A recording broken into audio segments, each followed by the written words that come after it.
সংগীত, তেওঁৰ চিনেমা, তেওঁৰ মানুহ ভাল পোৱাৰ সেই দৰদী সত্তা, তেওঁ সমাজৰ কাৰণে, প্ৰকৃতিৰ বাবে, পৃথিৱীৰ কাৰণে, নতুন প্ৰজন্মৰ বাবে, সংস্কৃতিৰ বাবে, সকলোৰে বাবে, মানুহৰ বাবে যি কৰিব বিচাৰিছে সকলো আপোনালোকৰ শক্তিৰে আমি কৰি যাম।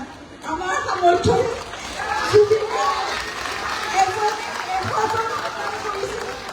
কিন্তু আমি 100 ভাগৰ এভাগ হয়তো অকণমান ক্ষুদ্ৰকৈ আমি কৰিব পাৰোঁ। নিশ্চয় আমি কৰিম। সকলোৱে আপোনালোক যদি আমি একেলগে আমি জুবিনক সকলোৱে ৰাখিব পাৰিব সংসদত। মই ধন্যবাদ জনাইছো ৰাজা সকলোৱে জুবিনক জীয়াই ৰাখোঁ। আৰু জুবিন এনেদৰে ন্যায় আমাৰ মাজত জুবিনে ইতিমধ্যে মই ভাবোঁ আপোনালোকে ন্যায় দিছে আৰু ন্যায় জুবিনে পাবই। সেয়া ন্যায় ঈশ্বৰে দিব, সেয়া ন্যায় ৰাইজে দিব, সেয়া ন্যায় জুবিনে পাবই। আমি সকলো জুবিনৰ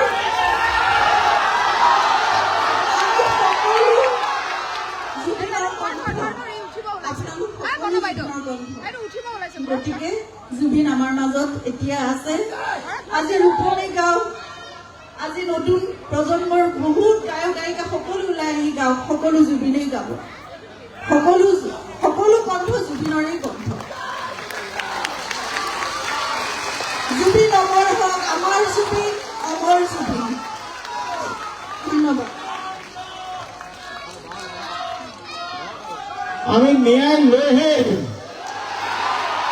আমাক ন্যায় লাগিব, লৈ এৰিম।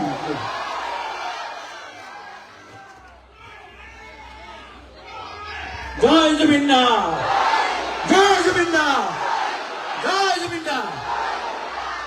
আমি বেছি পলম